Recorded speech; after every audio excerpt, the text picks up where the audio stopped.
Hi, and welcome to another episode of FreelanceMom.com's Mentoring Case Studies. My name is Lisa Stein, and this is where you get the opportunity to delve into a real mom small business owner's business.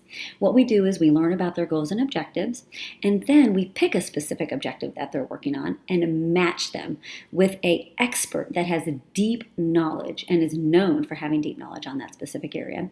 And we get them to mentor our mentee. And you get to learn and you get to follow along in this journey. And so today we have Sabrina Parsons. She is the CEO of Palo Alto Software, and she is our mentor today. And she has been featured everywhere from the New York Times to the Atlantic. She also writes over at Forbes under Mommy CEO, and she is just amazing and gracious to be our mentor today. And she is going to be mentoring Tatiana Chemisov of mylittlejewels.com. If you haven't seen the intro video, go ahead and watch that because you'll learn more about her business before you watch this call, or you can just watch this call and you'll get lots of insights from it. Today, we are delving into the marketing side of Tatiana's business, and I'm sure you face this as well. We all have small marketing budgets if we're a small business or a solopreneur or a freelancer, and so we're always looking for fresh and new ways to reach and attract new customers to build our sales. And so that's what we're going to be talking about today, whether it's your social media marketing, whether it's your email marketing, whether it's maybe some paid advertising that you've delved into. Sabrina touches on all those topics. And not only that, but how do you measure the impact of that so you're not wasting your time on things that aren't working? And so you're going to get so many insights from this mentoring session. I'm confident that you are. You're going to have pages of notes from it. So come on over and watch the mentoring session. Hope you enjoy it. Okay, welcome everyone to another session of Freelance Mom's Mentoring Session. And today I am so excited to introduce you to our mentor. She's somebody I admire very much, and her name is Sabrina Parsons, and she is a mom of 3 boys. She is the CEO of Palo Alto Software. She also blogs over at Forbes.com under the name of Mommy CEO, and she has a very long history in Silicon Valley and in the tech world, so I thought she'd be great to have as a mentor. And our mentee today, we are with Tatiana Chemisov, who is the owner and co-founder of mylittlejewels.com. And we're happy to have you both. I'm thrilled to introduce the two of you, and I think we're going to have a lot of fun on this mentoring session. So thanks for being here. Great, thank you so much. I'm excited as well. It's always fun to work with entrepreneurs who are really making it happen. So I'm excited. And Tatiana, I got information from Lisa ahead of time. So I have some background on where you are with My Little Jewels and some of the areas of discussions and your goals. But I think maybe if we just start out with you giving me sort of from your point of view where you feel you are in your business and the places where you feel like you have the biggest hurdles right now that I might be able to jump in and help you with. Sure. And Sabrina, I just want to thank you for this opportunity to talk to you before we start. It's very exciting. We have been in business for about 4 years now. We are still growing pretty rapidly, we passed million sales last year and already on target this year, and yay! So this year our growth was about 17.6%, which is good. Not quite where I wanted it to be, but I'm still pretty happy with it. My role in the company, besides managing and kind of day-to-day operations, I am responsible for all of our marketing activities, and I'm pretty much the only one in the company who does that. So sometimes it's hard to come up with new ideas because I really don't have anybody to kind of talk to bounce the ideas off of, to brainstorm with.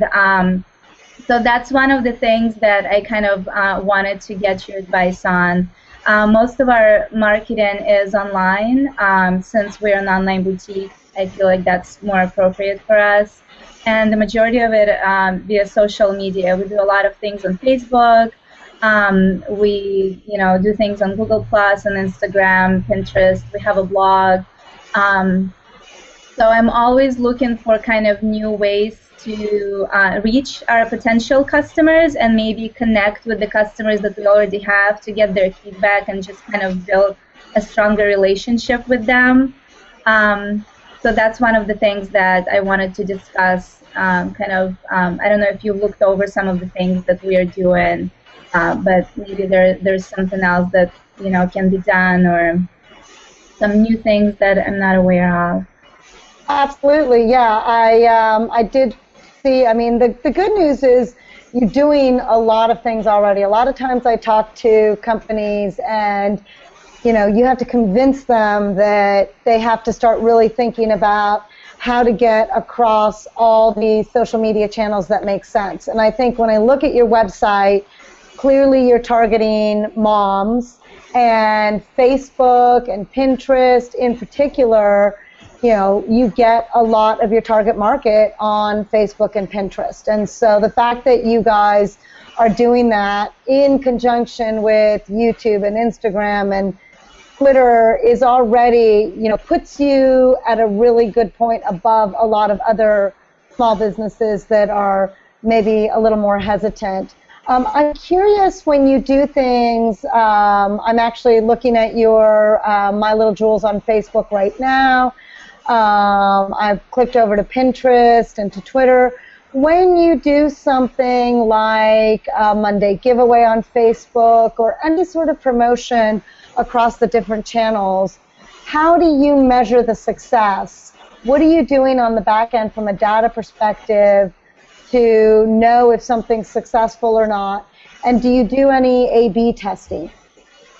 No, that's one thing that we don't really do, just because I don't really have the time and resources to do A/B testing. As far as measuring, I always look at our Google Analytics and to see how many visitors we get from these social media websites, how many sales we get, versus visitors. So some of them, like Facebook, are great at bringing visitors and converting them into customers. So Facebook is responsible for a lot of our sales, like a good chunk of them. Others, like Pinterest, for example, brings a ton of traffic, but not really that many sales. Okay. So people come to you from Pinterest, but the Pinterest user isn't converting to actually buying. Yes, they're pretty much just browsing and kind of looking, which I think what Pinterest kind of users tend to do.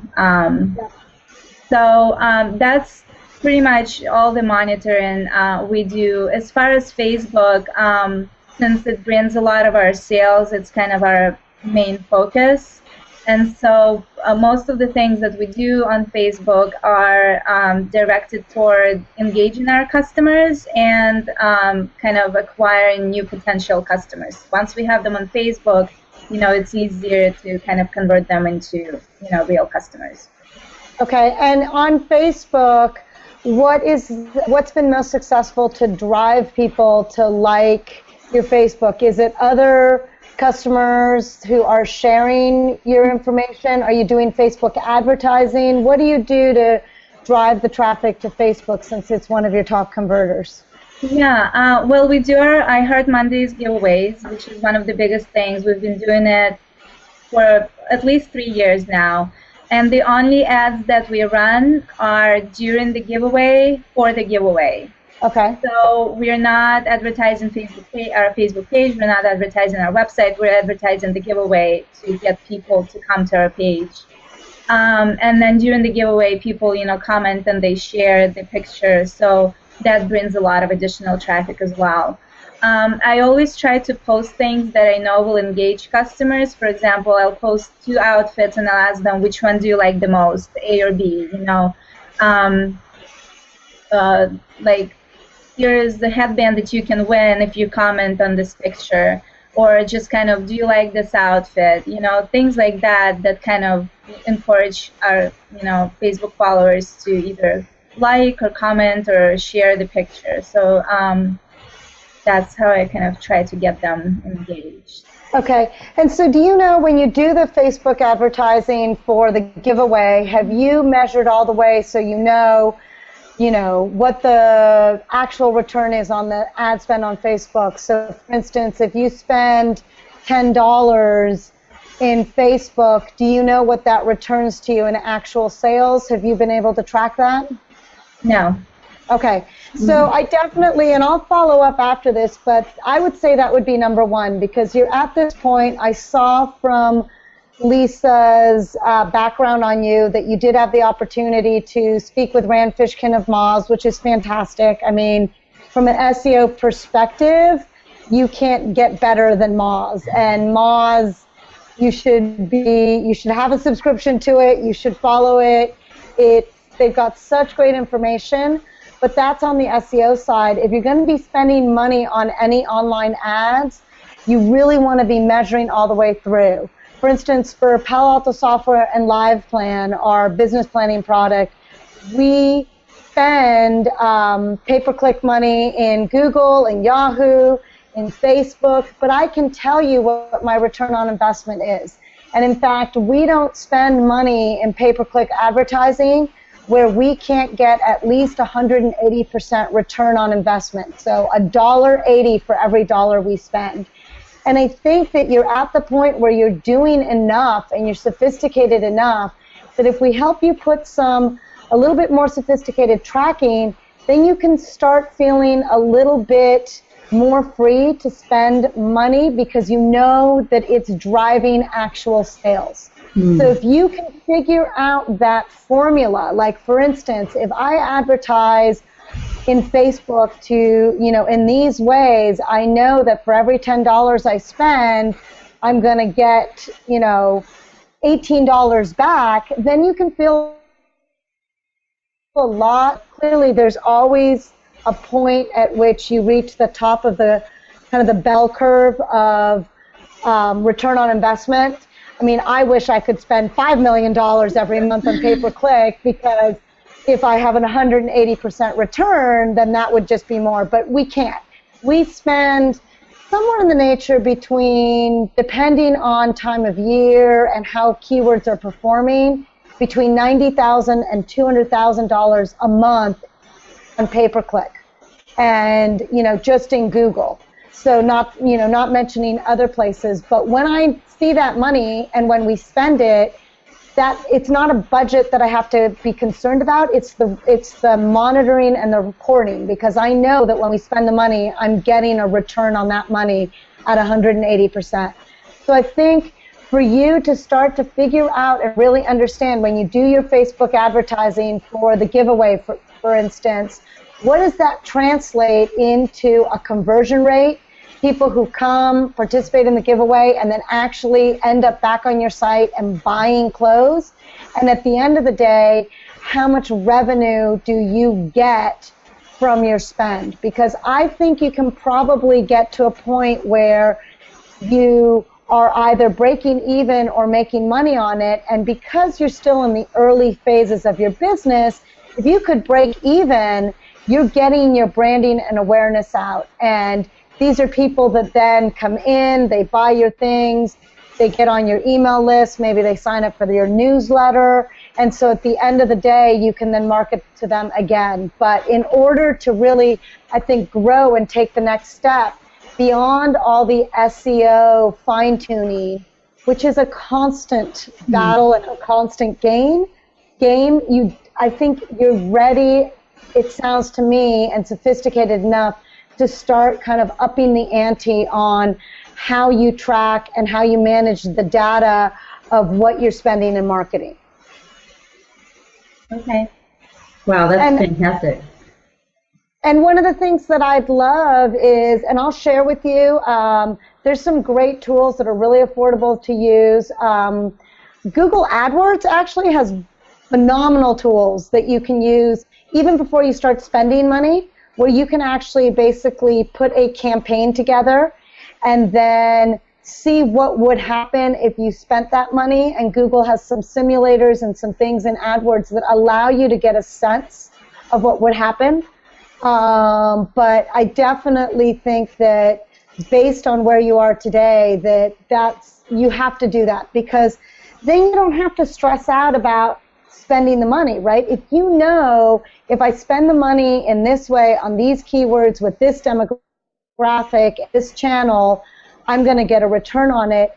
It gives you less of that kind of pit in your stomach of, am I spending my money and my time in the right place? Okay, that makes sense. And that's definitely something that I need to work on, I think. Yeah. And I'll follow up with you on a whole bunch of different tools that you can check in with to do some A/B testing. We've built some of our own tools, but like I said, getting into AdWords, and then Facebook has definitely started to give more tools to understand the spend on Facebook, so that you definitely, I think, can start doing a little bit more there. It does take more finessing of Google Analytics to follow the path all the way through and be able to really understand the conversion rate and the revenue per campaign.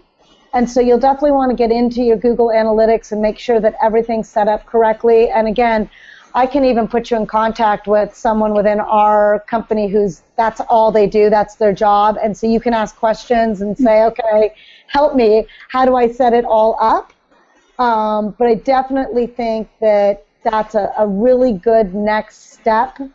From an SEO point of view, after your discussion with Rand from Moz, how far along are you in terms of being able to implement his recommendations and continue to work on the SEO side?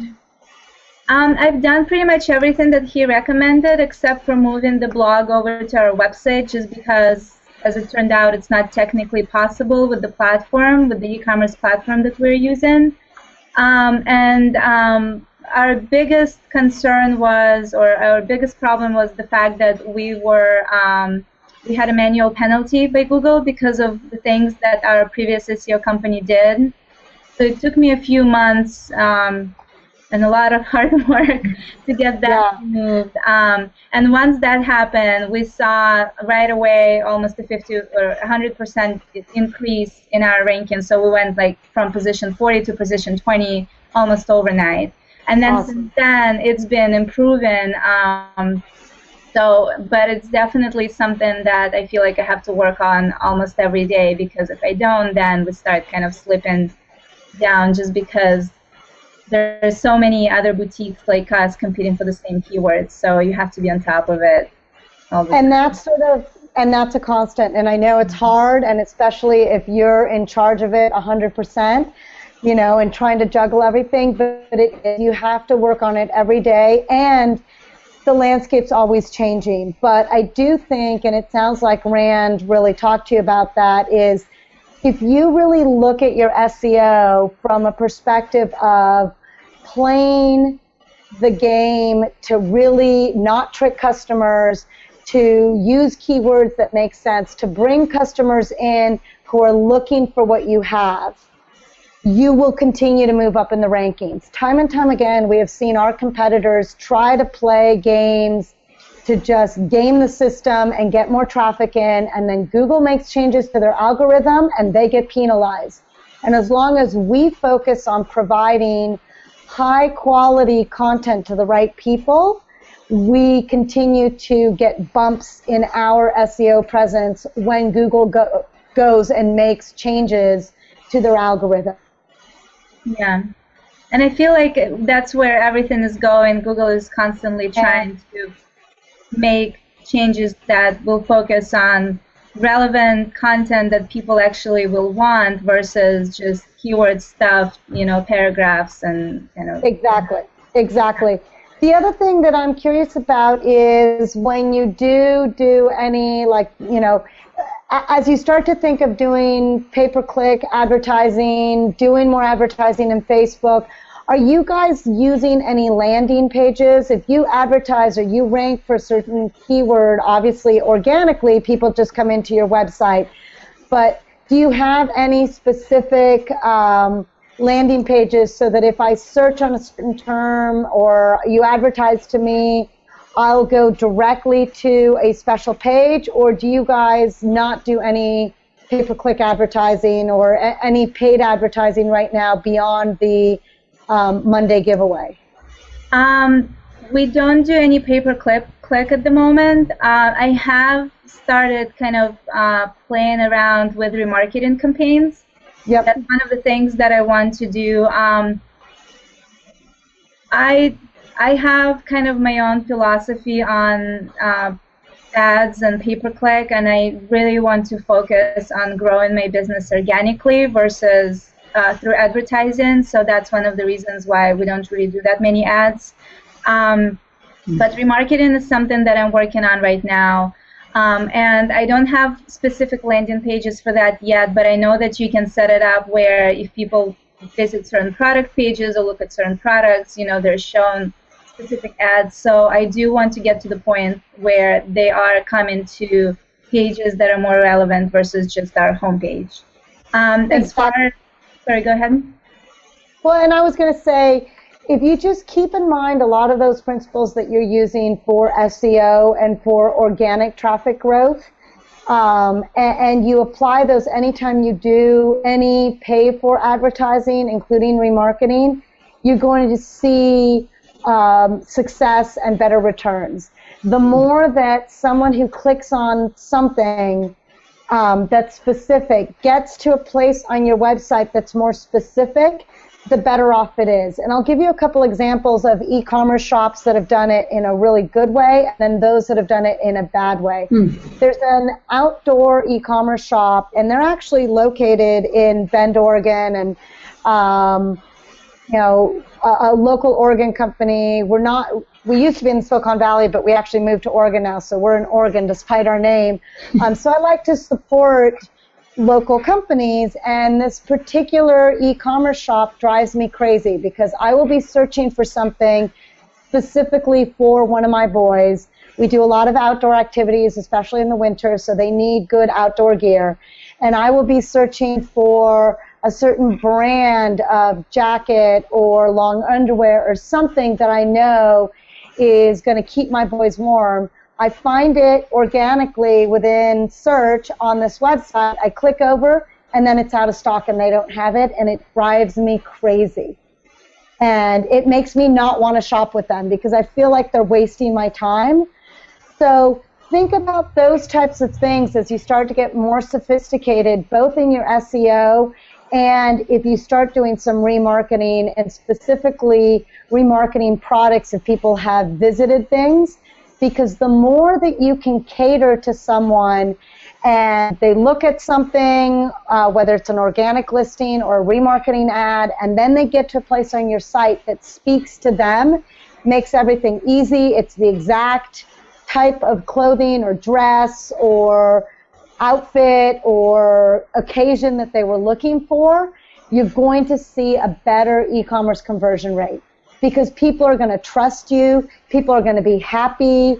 The easier you make it and the more that they feel like you are quote-unquote listening to them by understanding their searches and giving them what they want, the better you're going to do from an e-commerce perspective. So I have a question for you to follow up on this. We do have what happens, Google will index our product pages, and then even when the product is out of stock, it will still come up on search. And I do get calls, at least probably one call a day, from a customer who's looking for something. They are on the page it's actually no longer available on our website if you're looking for the product in our website search, but because Google has indexed the page, they have the direct link to it. So what would be your suggestion to dealing with things like that? I would say that it's worth the technology investment when you have a product that's out of stock or not available anymore, that you do some sort of redirect to a page that says, oh, we're so sorry, this product is not available. Here's 3 or 4 other products that you might be interested in. And so, in order to do it and make it something that's actually viable, I mean, you can't build those pages manually, right? You'd have to invest in the technology to, when there's a product that's out of stock, that page doesn't go away. I mean, it's no longer searchable on your site, but you know it's indexed. So when someone clicks on it, it has a nice message to them apologizing, this is not available anymore.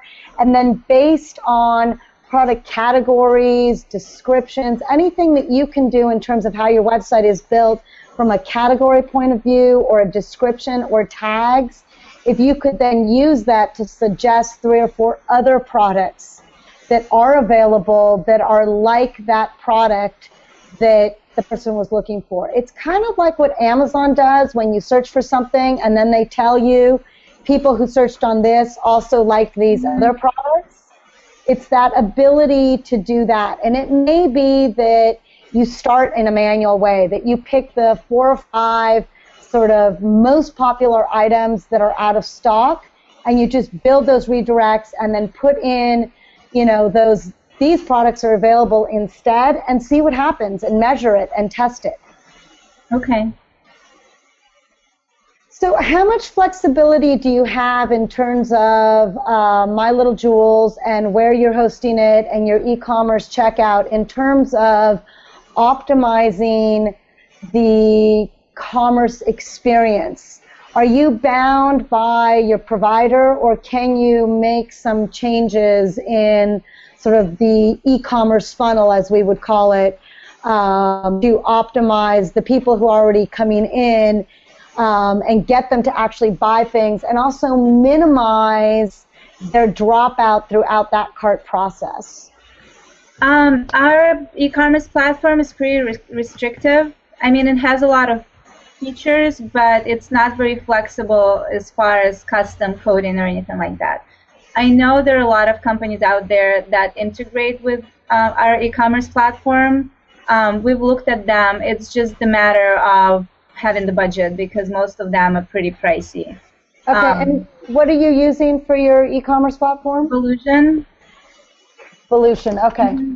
All right, yeah, and I know them. I'll see if there's, I'm going to just write this down, some suggestions I can make right away, because the other thing that I think would be important if you're not doing it is to understand your e-commerce funnel and when people drop off. So is there a point in the funnel where most people drop off? Is it, you know, do they make it to all the way to the cart, or are they dropping off beforehand? Are they not finding the right sizes, the right colors? Do they care about, say, for instance, the free shipping? And to do some testing on different promotions and incentives. And when you test, make sure you test one thing. We will do things, for instance, like on one of our e-commerce landing pages, we will simply take the time to test whether it is better for us to have an orange button or a blue button. And I know it sounds simple, but it's crazy how much difference it can make. You can improve your e-commerce conversion rate by 10, 15, 20% sometimes just on where that button is, or what color it is, how many other things are on the page. So if you want to really, I mean, I think there's probably some good optimization that you can do if you're very careful about how you test it. So I can be on your little, I'm on My Little Jewels right now, and I'm looking at it, and you've got a lot of messages on here for me. You've got $5 off your first order, free shipping on $79 or more, only 15% down in layaway. And it may be that all of those messages are great. You want to keep that. But you might want to start trying things like, what happens if you take off the flag that says $5 off your first order and you put free shipping on top? Do you get more orders? Do people order more, you know, get up to that $79 to get the free shipping? And test it until you get statistical significance on Google. Google will allow you to do those A/B tests. It's amazing things that we've tested, and we think, you know, we'll say, oh yeah, that, you know, ribbon up at the top in red is clearly what we should do. It looks so nice. Everybody can see it. That's totally what we should do. And then we A/B test it, and we have the ribbon up there, and then we take the ribbon off, and then we're shocked to find out, oh my God, it turns out we get more orders if we don't have the ribbons. So starting to think about places throughout the site, and you have to have patience because you've got to have enough data to make your decision. But Google Analytics will help you do this. You will be able to do it, and Google will tell you when you get to statistical significance in a test. Then you can start to slowly optimize your site and know what works. So if you go, for instance, to liveplan.com right now, we are doing a A/B test on the homepage. And so depending on how you've been cooking, you might see a different homepage than I'm seeing. We keep doing all these tests, and we keep coming back with Mandy from a business, Lucky Dog, who keeps winning. People love her and her dog. And no matter what we put up there on that page, she keeps winning. And we keep thinking, we're gonna try a different type of business, or, let's put up this like husband and wife team and their nutrition company. And it doesn't matter what we do. Mandy keeps winning. Now, right now, my particular liveplan.com page that I'm getting actually has a video, and it's a little bit more business sense. I'm not getting the Mandy variation, and you may or may not be, when you go there, you'll see it. But we literally are testing all the time to try to improve, because if you can improve the people who actually get into the shopping cart and click buy all along your funnel. If you improve it at the very top, everybody who comes into your homepage, if you can keep 20% more people from homepage to clicking on the product, and then when they click on the product, you can keep another 20% to actually add it to the cart, and then you can keep an extra 10% to actually buy, you'll see your numbers continue to grow in a really, really big way. Okay. I'm curious too, you say with the A/B testing, is that something y'all do every day, I'm sure? So is that what you'd recommend to small businesses? Is that, this needs to be a constant, obviously, right? Absolutely, absolutely. Here's, at the end of the day, this is what I think is most important for people to remember and understand, especially e-commerce businesses. We are lucky to have all this data.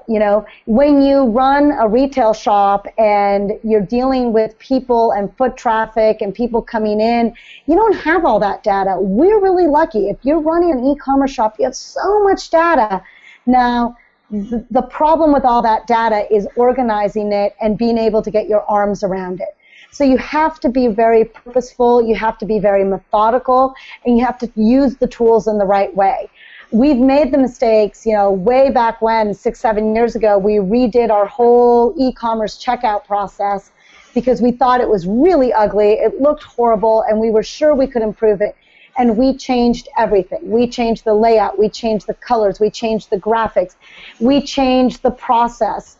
And then the whole checkout bombed, and it just did not do as well as the old ugly one. And the thing is, we didn't know what bombed because we changed so much.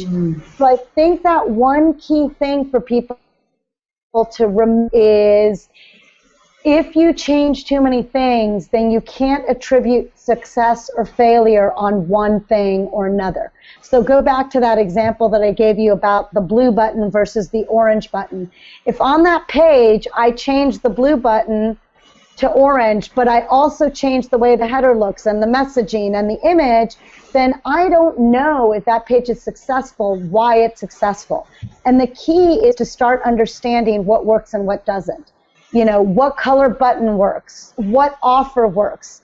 We did a bunch of tests on sales on our website, and then did all the math behind them, and depending on what time of the year and what product we were putting on sale, some of them did beautifully. We got in more people, and yes, they spent, it was on sale, so they didn't spend as much money, but more people bought. And then in other places, our conversion rate didn't make up the difference in price that we were giving away. So we were just leaving money on the table, and it wasn't actually working out.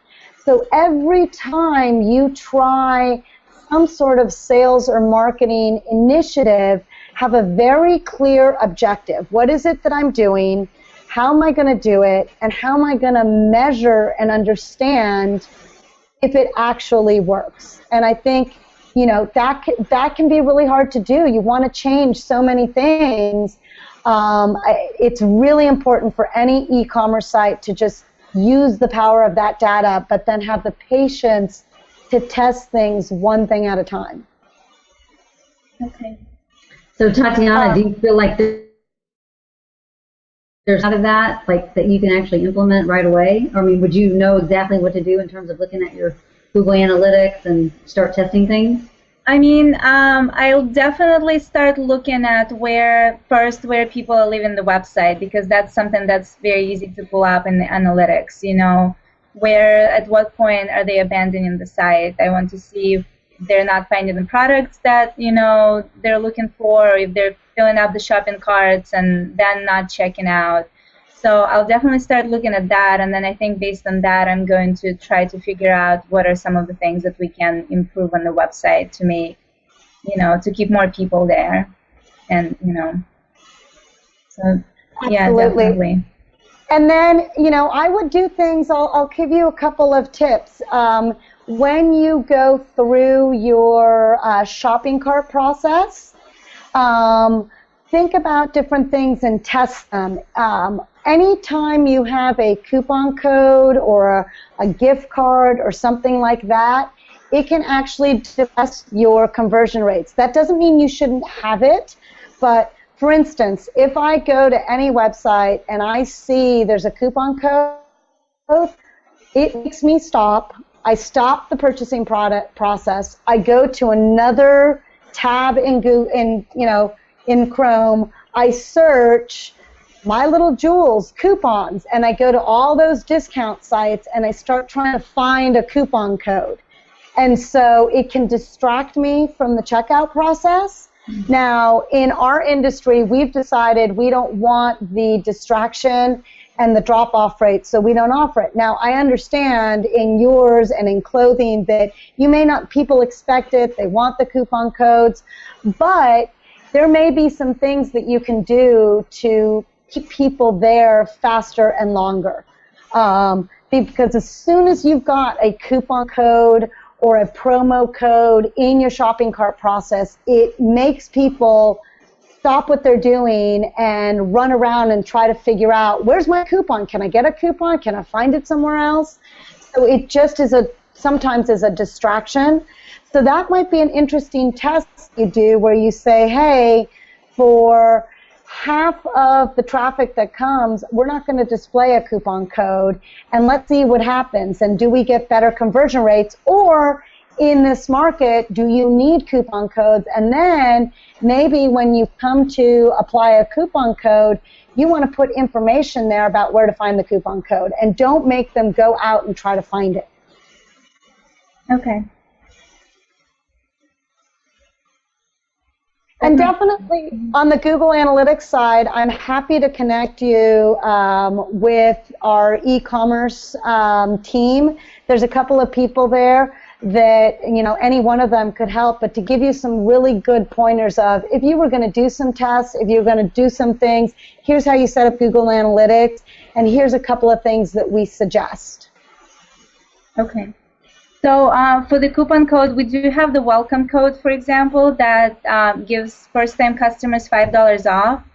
At some point, it was 10% off your first purchase, which I think helped us kind of acquire a lot of new customers. A lot of people like that. We then changed it to $5 to kind of minimize our losses. Yeah, minimize your exposure. Yeah, our losses, and we were running into some problems with our brands. But we do have it at the top of the page. So do you suggest then that we try to maybe take it off and see if we get more people to convert, or since it's at the top of any page, they don't really have to look for it anywhere. It's right there.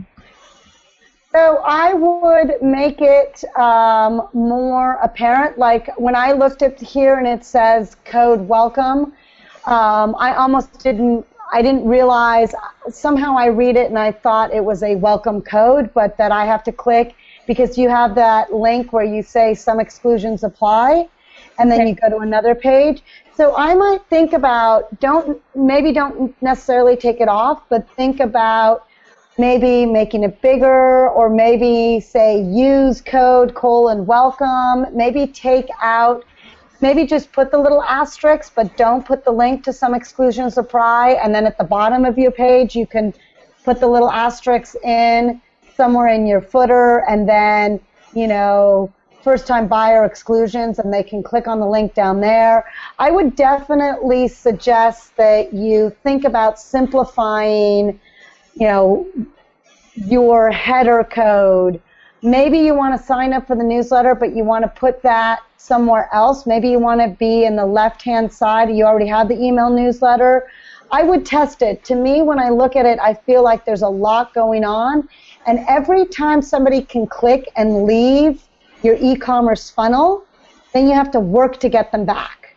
And so we are really careful once we get people to basically our commerce pages to try to keep them there and not have them clicking off everywhere else. I mean, you may want to put all your social media icons at the bottom and not at the top, just because you don't want them running off to Pinterest by the time they're on your site and shopping.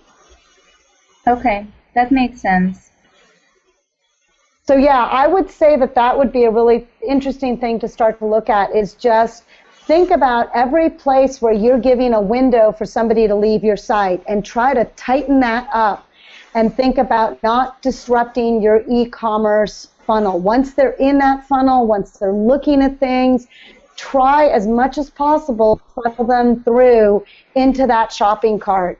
Do you guys do any sort of reaching out or emailing? If I go in and I get halfway through the checkout process but I don't check out, are you guys reaching out to me to say, hey, you got halfway through, you didn't check out, would you like to buy, or extra 5% off, or have you tried the abandoned shopping cart engagement marketing?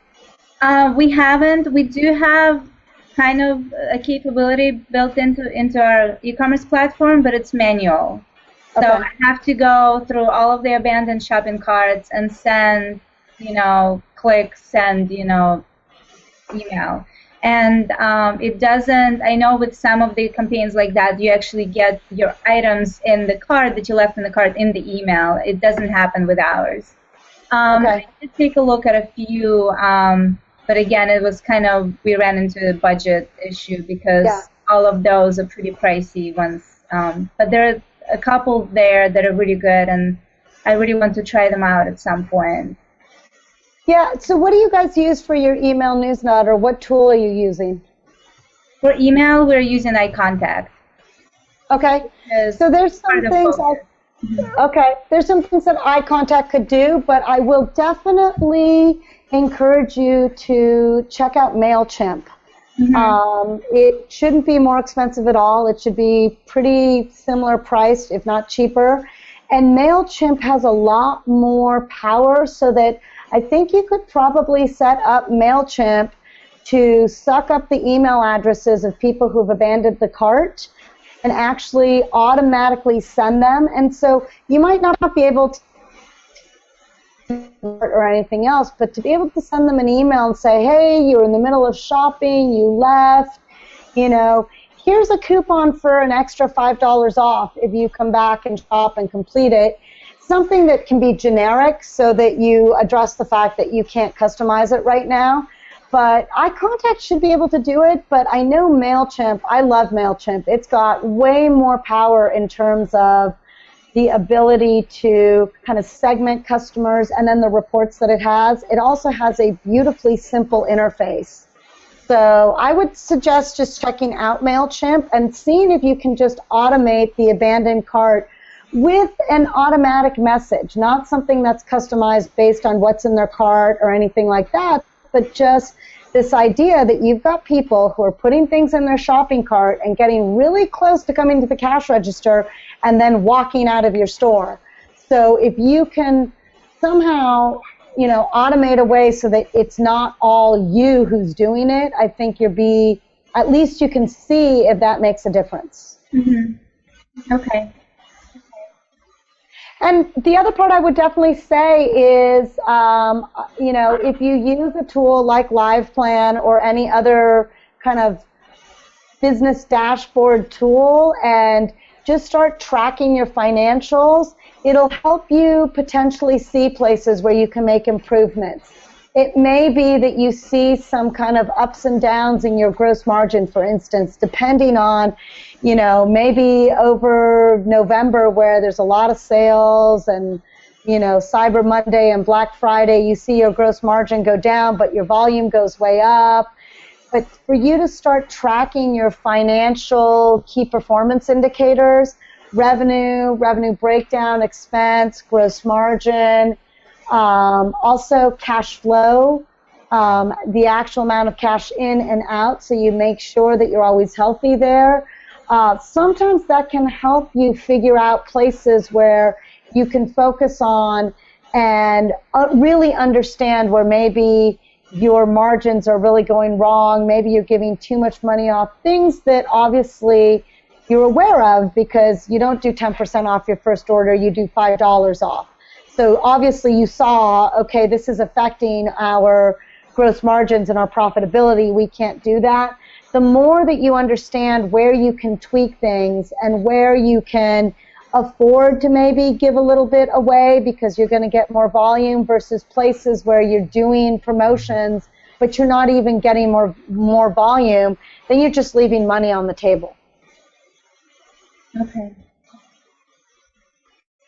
And I know, Tatiana, you had some questions about email marketing. This might be a good time to. Yeah. One of the things that was also our emails. So I will have any kind of best practices and doing things not to do because, as I said, I don't really have anybody who would mentor me, kind of about. Yes. And Tatiana, you're echoing. I don't know if you hear me. Yeah, I can hear that. Yeah, it sounds just a little bit better right now. So yeah, I mean, I definitely think in email marketing, there's a couple of things that are important. First of all, if you're going to be collecting emails and sending newsletters, to start to think about whether you have the time and you can afford to segment things out. That somebody who's interested in your baby boutique and shopping about baby stuff, there's a whole lot of content and products that are probably more relevant to them than, and probably some of the swimwear or older girl clothing isn't as relevant to them. So some of those things I think can make a big difference. Like if you know someone's shopping for babies all the time, for them to get a baby-related newsletter versus everybody else.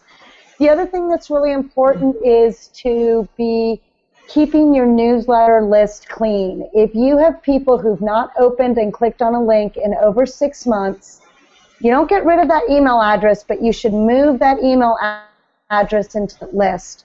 You want to keep an engaged newsletter list, and when people don't open and don't click, you put yourself in the position of potentially getting more unsubscribes and spam, which is bad for you because you could get IP addresses that blacklist you saying, oh, this is just spam. So it's really important to keep clean email lists. If you have people who haven't opened a newsletter, like I said, we tend to be conservative on that. If they haven't opened a newsletter in 3 months, we put them in a different group. And then we send them a different message saying, hey, do you want to hear from us? But it could be with you. You start with, hey, if somebody hasn't opened anything or clicked on anything,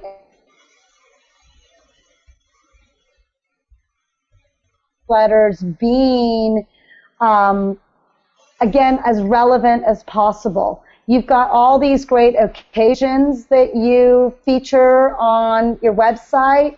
So fall holiday outfits, Christmas outfits. I mean, like right now, I would think it'd be a great time to do 2 or 3 emails all about Christmas and outfits and photos and great gifts and et cetera, et cetera.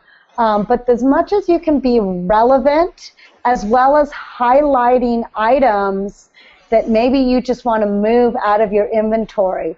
If there's places you can use in your newsletter to get rid of items that you have in inventory and you just have to get rid of, and I guess that's a question I didn't ask you.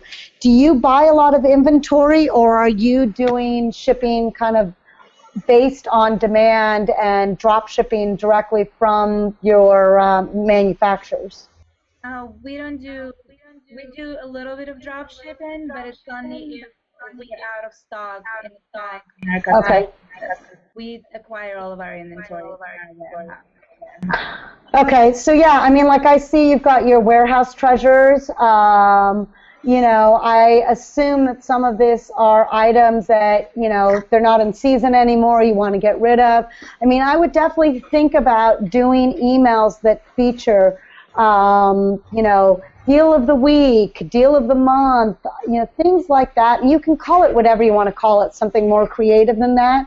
But e-commerce shops that do that tend to be really successful. If you can send something out and somebody feels like, even if it means, you know what, it's almost November now, my child does not need that beautiful summer dress now, but oh my God, they have it in a size that'll fit my child next summer, and it is such a great price, I'm going to buy it right now.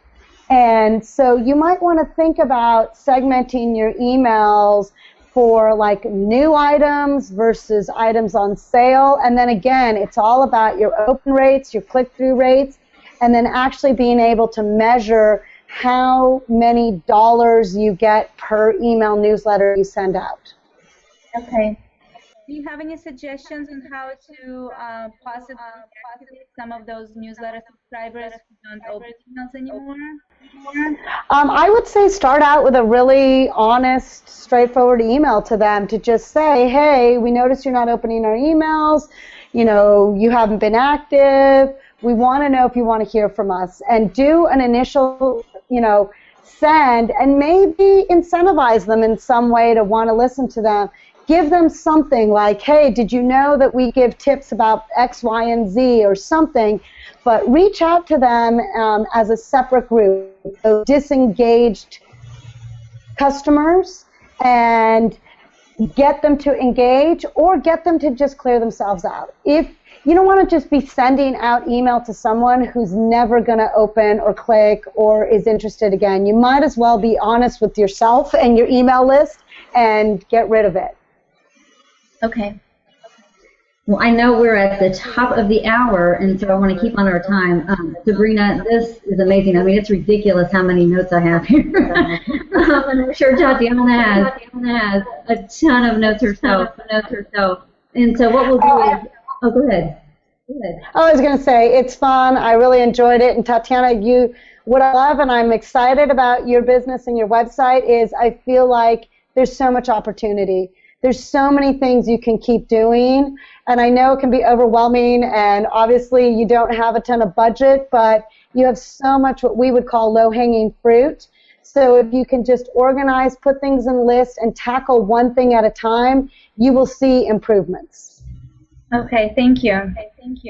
Absolutely. Thank you so much, ladies, and for all that's joining and watching this, I will have them down below, and we'll continue to watch Tatiana. If you want to get more information on Sabrina and her company, you can go to Palo Alto Software, and you can find her there, and I'll put some of her information below. And again, this has been amazing, and I appreciate your time, ladies.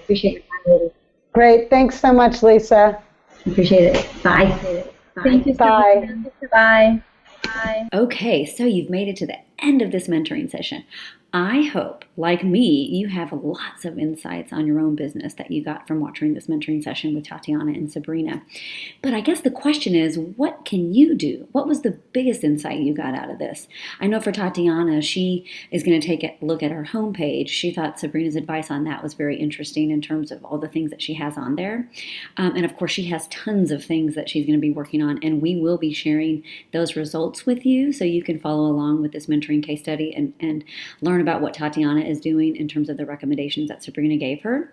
So we'll keep you updated on that. But I would love to know what you specifically got out of this mentoring session. I know it was an hour. There were lots of things. I know we felt overwhelmed with the amount of knowledge that we got out of this call at the end. So let me know. Put it in the comments. Subscribe if you haven't subscribed, because we're going to be doing more of these mentoring sessions. And let me know how I can improve or get more information that you are needing from these mentoring calls, because I want to feel like you get the mentoring that you need as well as Tatiana and anybody else that are part of these case studies. So thanks again for joining, and have a great day.